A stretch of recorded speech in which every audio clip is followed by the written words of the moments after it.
श्री स्वामी समर्थ. जय जय स्वामी समर्थ. नमस्कार.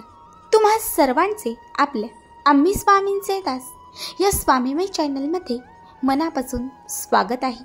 स्वामींच्या कृपेने नेहमीच तुमच्या आयुष्यात सुख, समाधान आणि आनंद असावा इतकेच मी आपल्या स्वामींच्या चरणी प्रार्थना करते.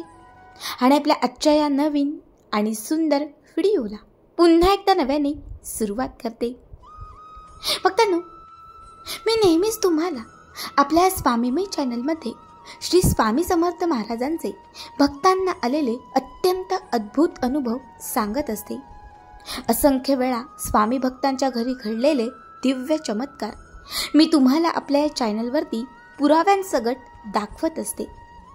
मात्र आज मी तुम्हाला हम गया नहीं जिंदा है या वाक्याची प्रचिती देणारा, भिवू नकोस मी तुझ्या पाठीशी आहे या ब्रीद वाक्याचा साक्षात्कार करणारा एक दिव्य अनुभव सांगणार आहे.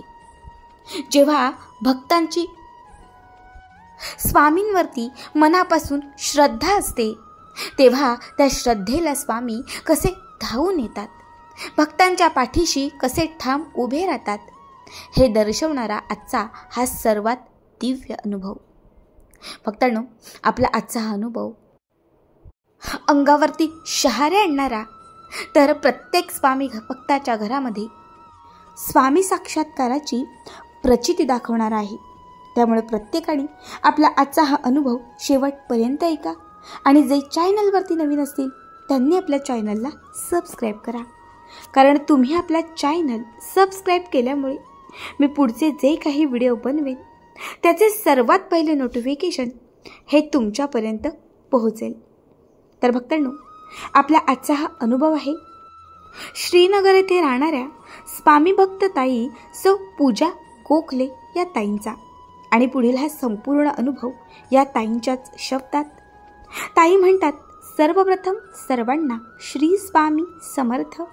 श्री स्वामी समर्थ महाराजांना माझा मानाचा मुजरा.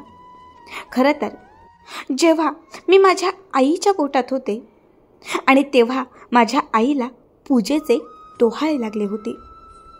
माझी आई पहिल्यापासून स्वामींच्या सेवेतील. मात्र जेव्हा माझ्या वेळेस ती गरोदर होती त्यावेळेस पूर्ण 9 महिने ती फक्त दिवस रात्र पूजा करत असायची. आई म्हणते की मला पूजेशिवाय कसलं वेडच नव्हतं. महिलांना वेगवेगळे डोहाळे लागतात, मला पूजेचे डोहाळे लागले आणि त्यामुळेच माझं नाव पूजा ठेवण्यात आलं. खरं तर जन्मताच माझ्यावरती स्वामी सेवेचे संस्कार, त्यामुळे मी या स्वामी सेवेतच लहानाचे मोठे झाले. स्वामींवरती माझी प्रचंड निष्ठा. लहानपण उत्तम गेले. लग्न झाले.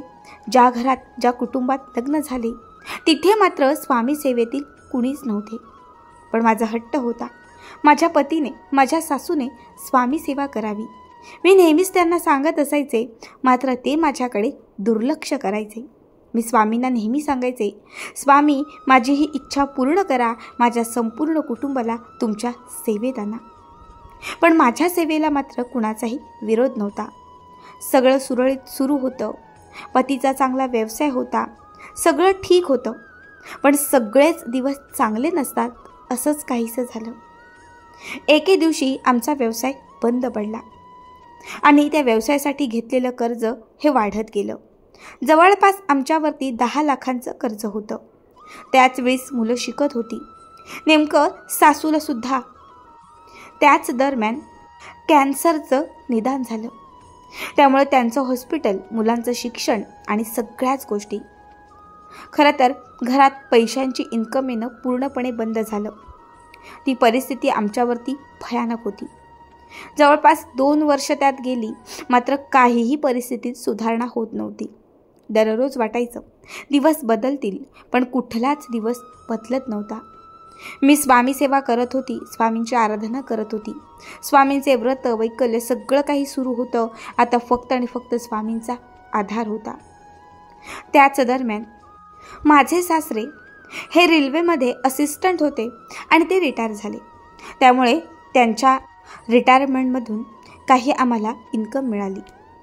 सासऱ्यांनी कर्ज दूर करण्यासाठी त्यातले थोडेसे पैसे माझ्या पतीला दिले. पण माझ्या पतीने ठरवले की कर्ज नंतर आपण दूर करू, सुरुवातीला आपण काहीतरी व्यवसाय पुन्हा एकदा नव्याने सुरू करू. त्यांनी पुन्हा व्यवसाय करायचे ठरवले. आम्ही छोटीशी स्वतःची कंपनी सुरू केली. मात्र ती कंपनीही लॉसमध्ये गेली आणि ते सुद्धा पैसे डुबले. त्यानंतर माझ्या पतीची मनस्थिती पूर्णपणे बिघडून गेली. आता काय करावे सुचेना. त्यांना यातून बाहेर कसे काढावे तेही मला कळेना. अक्षरशः सगळेच मार्ग बंद झाले होते. त्याचवेळी अक्कलकोटला जाणं झालं. खरं तर योगायोग म्हणा किंवा नशीब म्हणा. अक्कलकोटला गेलो आणि तिथे गेल्यानंतर 2 दिवस तिथेच राहिलो. स्वामींच्या दरबारात गेलो. तिथे जाऊन मी काही सेवा केल्या. अन्नछत्रात जाऊन काही सेवा केल्या. त्याचबरोबर 2 दिवसात आम्हाला स्वामींचं छान सानिध्य लाभलं. साक्षात स्वामी अवतीभवती आहेत असंच वाटलं. त्याचवेळी स्वामींच्या मठात बसले असताना तिथे सोलापूरवरून एक जोडपं दर्शनासाठी आलं होतं. मी शांत बसले होते. श्री स्वामी समर्थ जप करत होते. बाजूला त्या ताई आणि ते दादा दोघेही येऊन बसले.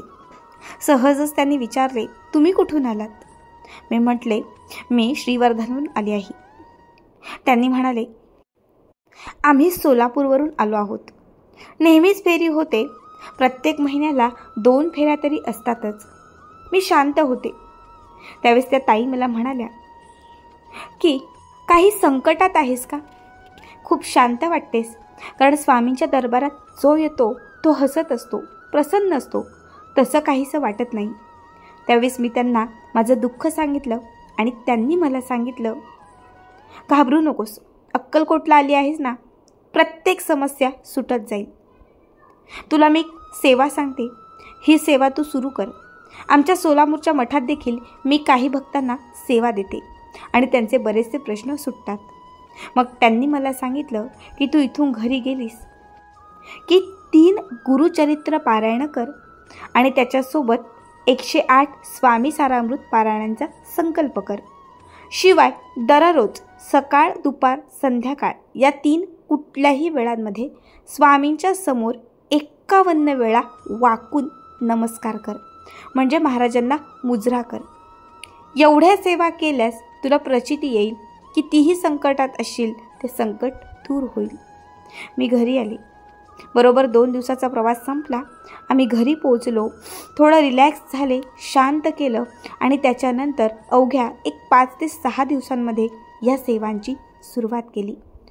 मी दररोज सकाळी गुरुचरित्र वाचायला बसायचे, संध्याकाळी सारामृत वाचायचे आणि दुपारच्या मधल्या वेळात स्वामींना नमस्कार करायचे. म्हणजे स्वामींना 51 वेळा मुजरा करायचे. नित्यनियमाने या सेवा सुरू झाल्या. बरोबर 14 दिवस लोटले आणि 15वा दिवस होता.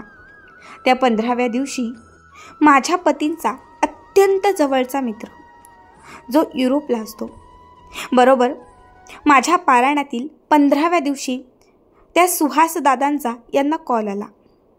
अशी चौकशी करत असताना त्यांनी यांना विचारले, सध्या काय सुरू आहे? आणि त्यावेळेस यांनी इथली परिस्थिती सांगितली. त्यावेळेस त्यांनी सांगितले, खचून जाऊ नकोस, घाबरू नकोस, मी तुला मदत करील. आपण तिकडे स्वतःचं एक नवीन प्रोजेक्ट सुरू कर. हवा तितका पैसा मी देईन, तू फक्त लक्ष दे. माझ्या पतीने नकारार्थी उत्तर दिले. कारण आधीच 2 वेळा ते लॉसमध्ये गेले होते. पुन्हा तिसऱ्यांदी ही जोखीम नको होती. त्यांनी सांगितले, मी नोकरी शोधतोय. आता व्यवसायाच्या भानगडीत मला पडायचं नाही. आधीच खूप कर्ज आहे, ते कसं फेडावं ते मला कळत नाही. त्यावेळेस त्या मित्रांनी सांगितलं, तू काळजी करू नकोस, तू फक्त लक्ष दे, मी तुला सगळी मदत करेन. त्यानंतर माझ्या पतीने मला सांगितलं. मी त्यांना म्हणाले की तुम्ही सुरू करा. जे काही आता तुम्हाला करायचं आहे ते स्वामींच्या नावाने, स्वामींच्या दर्शनाने सुरू करा. माझ्या पतीचा इतका काही विश्वास नव्हता. पण अक्कलकोटला जाऊन आल्यानंतर चक्क 2 ते 3 दिवसांमध्येच हा फोन आला होता. त्यामुळे कुठेतरी त्यांना हा चमत्कार वाटत होता. मग माझ्या पतीने होकारार्थी उत्तर दिले. स्वामींचे दर्शन घेतले. आता ते देखील श्री स्वामी समर्थ हा जप करू लागले. त्यांच्या मित्राने यांना पाहिजे ती मदत केली आणि आमच्याच भागामध्ये सुरुवातीला प्लास्टिकच्या छोट्या बॉटल आणि छोटे नग बनवण्याचा व्यवसाय सुरू केला. सुरुवातीला हा व्यवसाय थोडासा मंदावला, पण जशी माझी पारायणं वाढत गेली, जशी जशा माझ्या सेवा वाढत गेल्या, जसे जसे दिवस वाढत गेले, यांचा नफा वाढायला लागला.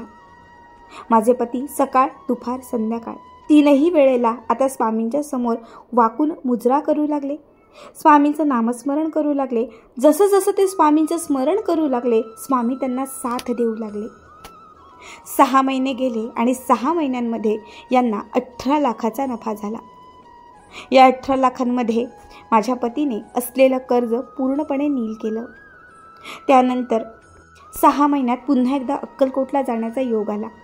पुन्हा स्वामींच्या दर्शनाला जाऊन आलो आणि त्याच्यानंतर पुन्हा माझ्या पतीची प्रगती वाढत गेली आणि त्यासोबत आम्ही आज या 3 वर्षांमध्ये स्वतःच्या 3 कंपन्या तयार केलेल्या आहेत.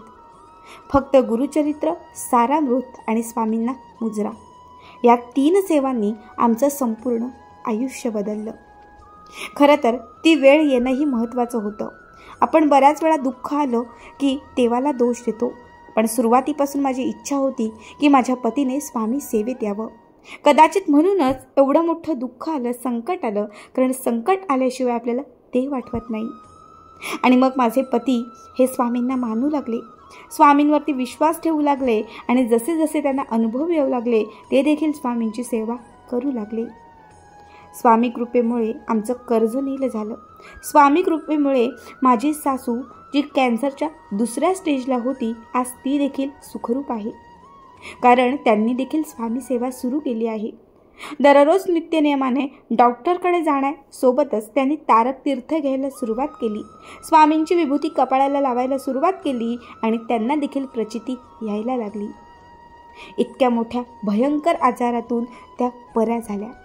ही माझ्या सासूच्या आयुष्यातील सर्वात मोठी प्रचिती. तर आलेलं आर्थिक संकट हे स्वामींमुळे टळलं, ही माझ्या पतीची प्रगती. खरंच स्वामी कृपा झाली आणि बदललेलं आमचं आयुष्य पुन्हा पूर्ववत झालं. श्री स्वामी समर्थ. भक्तांनो, खूप छान अनुभव होता. अगदी प्रत्येक स्वामी भक्ताच्या मनाला लागणारा अनुभव होता. कारण बऱ्याच वेळा संकट आलं की आपण देवाला दोष देतो, घाबरतो. बऱ्याच वेळा आपण देवाला नको नको ते बोलतो. पण बघा, प्रत्येक गोष्टीमागे देवाचा काहीतरी उद्देश असतो. कदाचित या ताईंवरती ही आर्थिक संकट आली नसती तर त्यांचे पती आणि सासू कधीच स्वामी सेवेत आले नसते. आणि ताईंची खूप इच्छा होती की त्यांनी स्वामी सेवेत यावं, म्हणून स्वामींनी संकट दाखवलं आणि त्या संकटातून तारलं. फक्त मनापासून सेवा असेल, विश्वास असेल तर जगातील कितीही मोठं संकट असेल आपण सहज त्यातून तारून जातो. तुम्हाला आजचा हा अनुभव कसा वाटला कमेंट करा. अशीच स्वामींवरती निष्ठा ठेवा, सेवा करा आणि असे छान अनुभव ऐकण्यासाठी आपल्या चॅनलला सबस्क्राईब करा. श्री स्वामी समर्थ. जय जय स्वामी समर्थ.